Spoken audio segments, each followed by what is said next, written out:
Okay, come on, start up. It's time to deal with Mr. Purple Worm. We were so close to finishing this thing, and I really wanted to finish it. So this is going to be the video where we finally complete the process.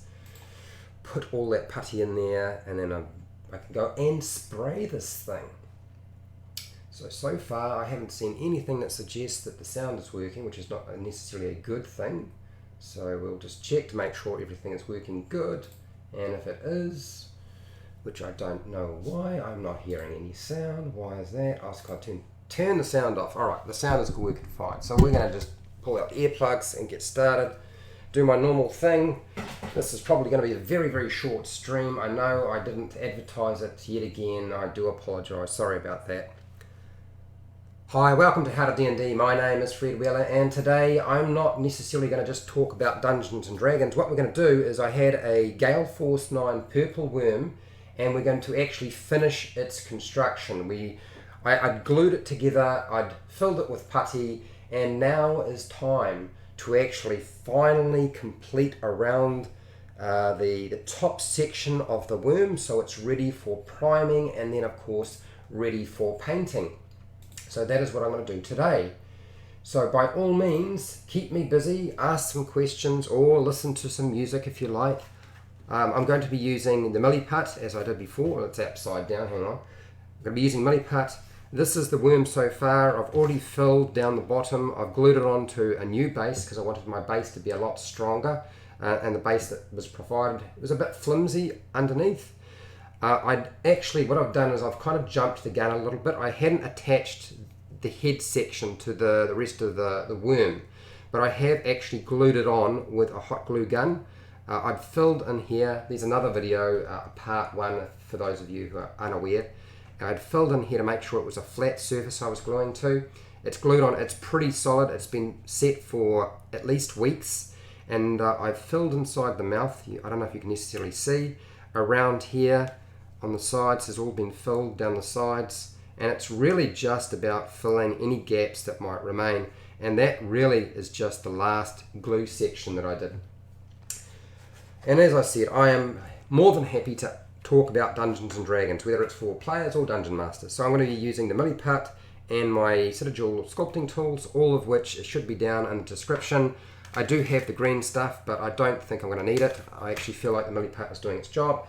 And I'm going to be using the plastic tool that I've been using for most of the sort of smoothing off, and that tool that I prefer, which has got a curved end, and this is sort of like a halberd end. So we'll start mixing and get started. And by all means, play your own music while I'm doing this if you want to watch. If you're working on a project yourself, then keep doing that, because that's always good. It's not like you need to stop your own painting process or stop your own construction process. That would not be necessary at all. Anyway, so it's quite early. It's only about 10:30 a.m. in New Zealand, so it's not exactly late in the morning. It's about mid-morning, I would say, and I'm doing this at this time because I just want to get it out of the way, because today it's Easter Friday, or Good Friday in New Zealand, and so I'm hoping to go out with my partner, and while she is getting organised and trying to wake up, I'm going to do this, and we'll hang out with you guys for a little while. So yesterday I said I would, we were working on the otiog, and actually maybe I will grab the otiog before I disappear at the end of this stream, which I don't think will take too long. I'll show you what the hardened version looks like for those of you who are interested. Just need to put a comment in the chat. Let me know if you're interested in seeing the otiog in its current form, or you can just go and watch the video I did yesterday. So I did actually get time to work on the barbarian content. I didn't get through all of it.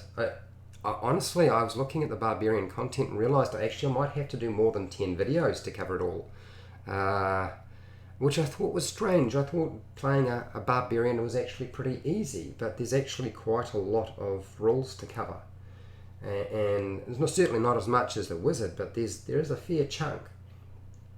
I also had time to shoot some pre-recorded videos, and that was for the spell Sleep. I believe I also did See Invisibility, and I'm pretty sure I covered, what was it?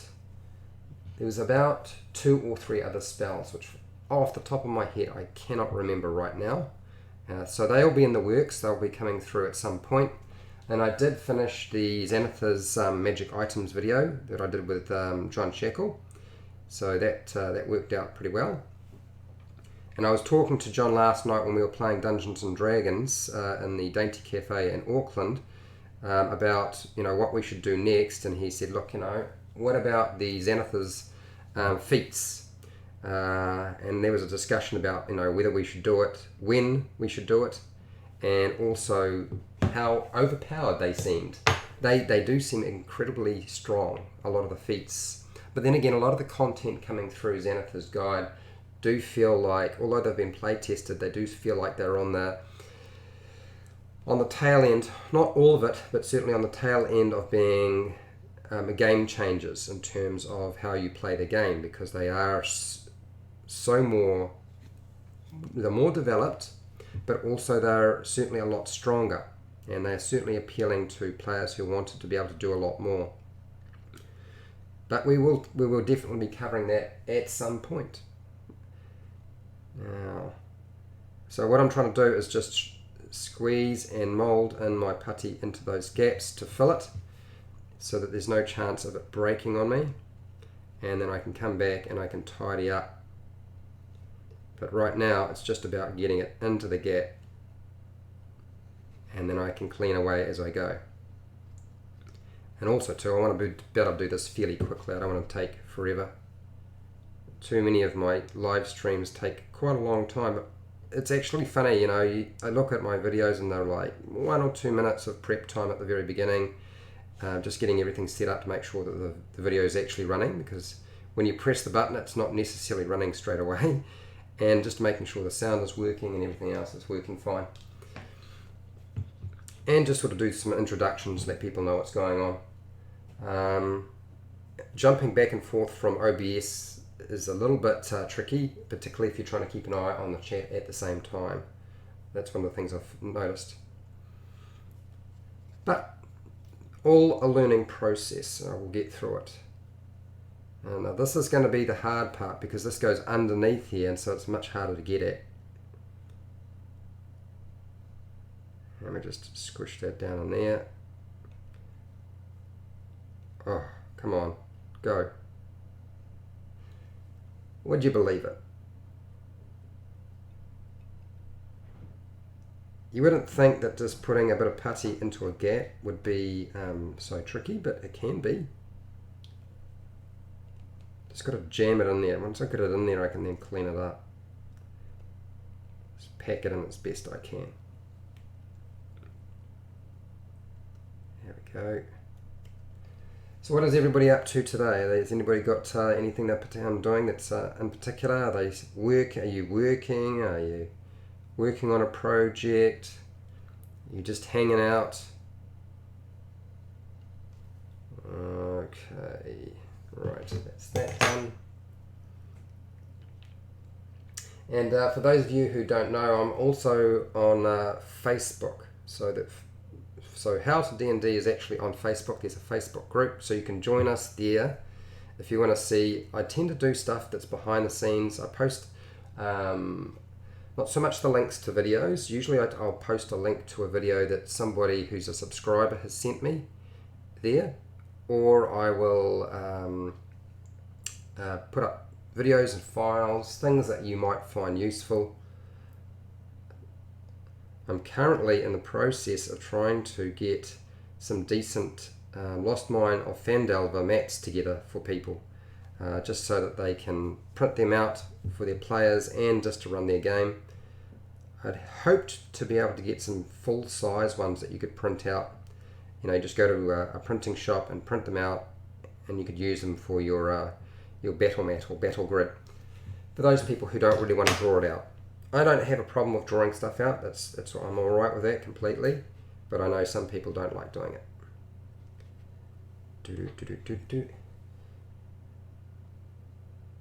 There we go. So just packing it in there. Real simple. Sorry today is not super advanced or interesting or anything like that. It's just getting the job done. I just want to get this done. The weather is still really warm here, but it's going to change. And then it means lots of painting videos where I can actually chop my way through the 14, 15 plus miniatures that need to be painted. And so you'll get an opportunity to see a whole lot of painting videos rather than just the assembly and the construction and crafting side of it. So we finally get some finished products, finished miniatures. And there we go. I don't know. If I'm not putting the camera in the right, well, the miniature in the right place, so your camera can actually see it, you let me know, and I will change position.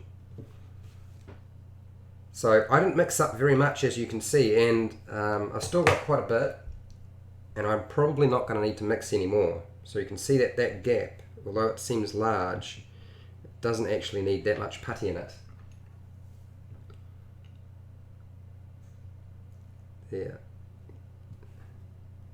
Oh, now the other thing too, I've also got a Twitch TV How to D&D channel, and I was streaming from that on Friday nights in New Zealand from 7:30 through to 11, and unfortunately due to my work changing my hours, I can no longer play on a Friday in New Zealand because I have to get up the next morning really early. So it's just not practical, which means there won't be any more live streaming on Twitch TV for a while. And I don't think that's going to affect very many people because hardly anybody knew that I was there. And it was also very late at night in New Zealand, so there weren't a lot of people watching. But I'll pick up the Twitch TV stuff once I get fibre. If I get fibre, I can probably run the YouTube channel live and the Twitch at the same time, like a lot of channels do. But right now, it's not possible. But yeah, so if you're wondering what's happened with the Twitch TV channel, that'd be the reason. And I'm probably going to struggle to find time to actually put together a video. I know AJ Pickett had asked me to do an instructional video on how to use Twitch TV and set it up because he wanted to set up his own channel. And my biggest problem is that you really need to have another email address. I don't really want to set up another email address to set up another account. So it's going to be a little bit tricky, and also just finding the time. Because I'm actually still pretty new to Twitch TV myself, so I'd built it, I'd used it a few times, and I did it with a mobile device. But I wouldn't say that it's the easiest thing to grasp. It's like YouTube, you know, I made lots of mistakes along the way, and the same thing will probably be with Twitch TV. Once I get a chance to use it. Okay, so most of the gaps have been filled now. It's just about filling it into the right depth and making it look seamless. Well, at least mostly seamless. Remember, I'm going to still be painting it, so it should be all fine. Okay, all right. I'm just going to tidy up now.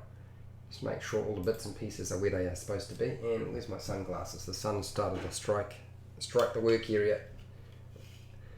I have trouble seeing what's going on when the sun does that. So, okay, I was working over here. All right, so there, and I'll just grab that little plastic tool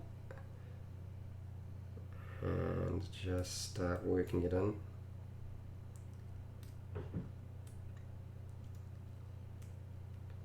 Really fiddly stuff, but got to be done. I paid so much for this miniature, and it's taken me so long to get it together. Gosh. The Gale Force 9 miniatures are pretty cool, but they are just like, you know, it's a assembled miniature, it's made out of resin, so it's supposed to last a long time, but they're really hard to get together. I really struggled to get the whole thing to stick together. I'm amazed that something as simple as hot glue was the answer, because I just could not get it to hold together with super glue or any other type of glue that I'd used. So it seems a bit strange. I don't understand why. Maybe I was just too rough. That could be the answer. Okay, so as you can see, the plastic tool is actually making it a lot easier to just smooth over. Oh, there goes the sun. Oh, right in my eyes. How's it going, Eric? My boy, you did it. Yes, sweet. Yeah. No, I finally managed to finally finish this.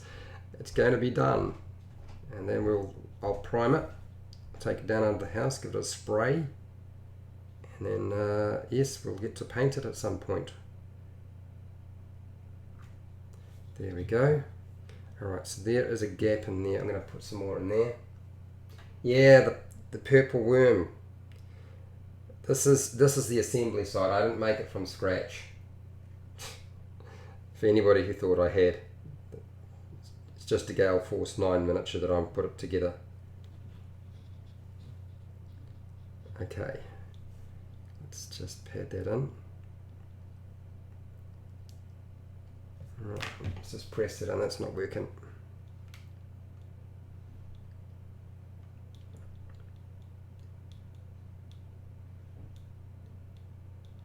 Okay, right, that's it. Cool, done. So, and one of the things I've been doing is I've been trying to take photos of the Thursday group after the game, and some sort of, you know, some of the battles, the miniatures on the table, so you guys can sort of see what we're doing. We're currently playing Halls of the Everforge, which is actually from the Book of Lairs. It's not a Wizards of the Coast adventure. It's about 3 or 4 pages, I think 3 or 4 pages long, which means it's super easy to prep for, and it's lasted me, well, it's lasted probably about 4 hours of play so far. So it's been super handy, easy to put together real fast. The guys seem to be having a good time doing it, and I don't have to read 256 pages worth of content and then try to wade through the whole thing, trying to figure out where everything is, because there's no index in the book, because 4 pages is not an issue. What's that, Eric? Looks cool. I was thinking about using foil and milliput. Yeah, foil and milliput to make one. I feel like the problem with foil and milliput is that the amount of milliput you would need is just massive. What I do remember AJ Pickett making a purple, I believe he made a purple worm, and he made it out of tin foil. He made the base structure, and he used something else. I think it was, gosh, what is it? It's not Fimo, it's the stuff you bake in the oven, I'm pretty sure, to actually put on the outside surface. But that's actually quite an expensive outlay. So quite a lot of putty involved. So I'm wondering if we can get away with just using hot glue and just coating the silver tin foil, or aluminum foil, rather than trying to go with full-fledged putty. But yeah, you should give it a go, see how it works. And I know AJ has got a video on YouTube on how to make a full-fledged purple worm. All I did was make a mouth. We made like a donut to represent the mouth of the purple worm. But you could give it a go yourself, or you could just wait until I get round to doing it myself. I'm reluctant to do something like a purple worm because the crafting videos are like once a week on my weekend, and it could well be something in the vicinity of 10 videos to get the whole process done. That's a long time for people to be hanging around waiting. What's that? Oh my gosh, Igato Churro. If I got your name wrong, I do apologize. Could you possibly post this as well so I can see the whole thing? I've been wanting to make these for months, but never knew I could make them myself. Yeah, sure, I can do that. I'll post a picture of it on the Facebook group How to D&D, and the video for this will go up anyway. So yeah, I can do that, not a problem. At the end of the video I'll take a picture and just put it up. That's what you were after, hopefully. Eric, what's that? I can try that. I have hot glue gun. Yep. Oh, thank you. El Gato Churro. El Gato Churro? It's fine. It's in Spanish. I'm terrible with English, and it's the only language that I understand. So you can imagine if I have to deal with another language, I'm absolutely hopeless. I'm good with spatial things and maths, but when it comes to language, is one of the things I've always struggled with. So I do apologise if I've butchered your name.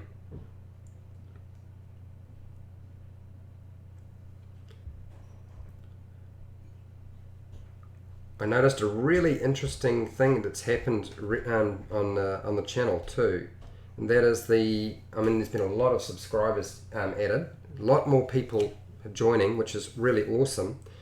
But I've noticed that the number of women watching my channel has just exploded. It went from like 5%, which is supposedly what Mike Mearls believes is only 5% of women play Dungeons and Dragons, but there are 20% of my viewers are women now, which suggests to me that if they're not playing Dungeons and Dragons, they are looking to try and learn or pick up and play the game.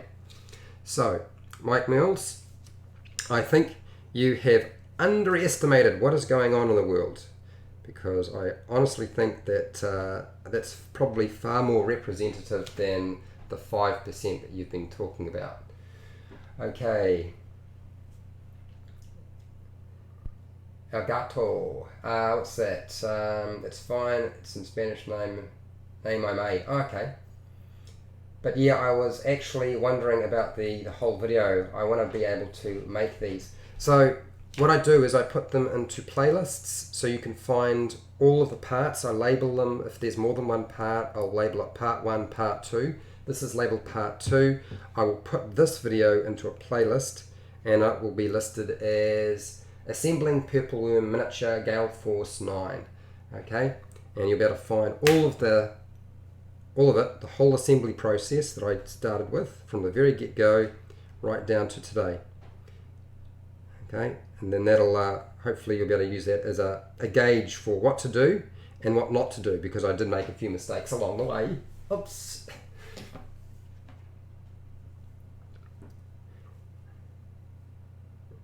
And all of if the crafting videos for a miniature are up and there's more than one, there should be a playlist for it as well. And if there isn't, you guys just let me know. Look, where's the playlist, Fred, for the roper, if there isn't one for the roper, because there's like 5 parts to the roper, but I know there is because I put one together. It's make it really, really difficult if you can't find all. Otherwise they're scattered all over the place, right? Okay, I feel like we are so close to being finished. Oh my gosh, it's been so long. So just put a bit more in there, in that little space there, and we're done. We're done. Yes, we're done. Almost there. I can see the end is in sight. This will be a record for one of my crafting videos. Taking what? It's about 30 minutes maybe. Unheard of.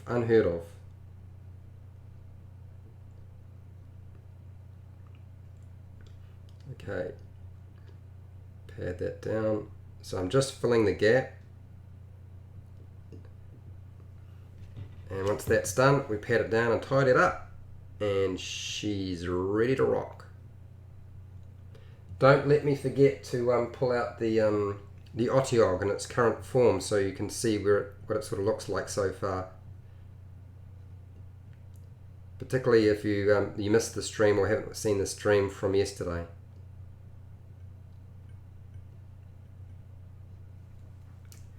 It is still toothless. I haven't put the feet in. A roper? Yes, we made a roper. I'd rather do a roper as the main body and multiple pieces for the tentacles as their own. Yeah, you can do it that way. I think somebody had watched that video that I did, and see, I did the whole thing. I did the whole armature, the tentacles and the body all at once, and then I built around it, and it made it life a little bit difficult. But you're right, build the body, put the putty over, tidy it up, and then drill holes into the putty and then feed your tentacles in would probably be a much easier process than the one that I used. So yeah, hopefully there's some value in watching that and seeing. Although the problem is you can't speed up the videos by more than 2 times. If you could speed a video up by about 16 times, you could chop through those videos if you're not interested in listening what I have to say. I just don't have time to sort of sit down and then edit those things. And I'm staying away from YouTube's editing tools that are built into the software because they're hopeless. They keep screwing things up, so I've been avoiding it. Okay, there we go. That last little bit there.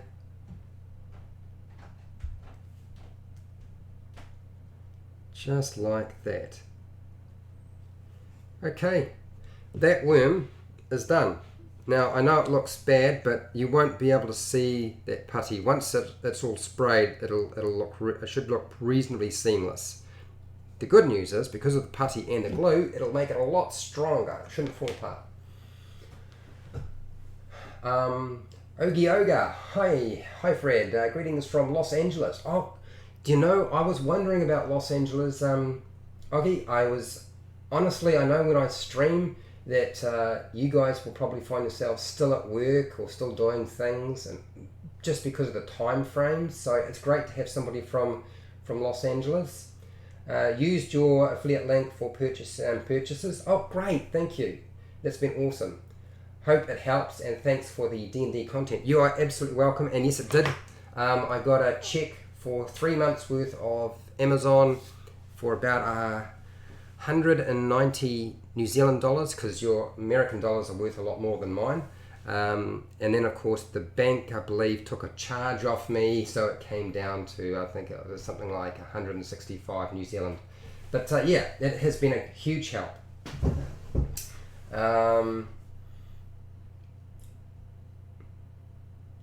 Elgato, editing takes forever. Yeah, even something as simple as an interview could take hours. Yes, that is exactly right. Okay, so now that I've done this, I promised I would show you the Otiog, so I'm going to do that. So give me just a second, don't run away.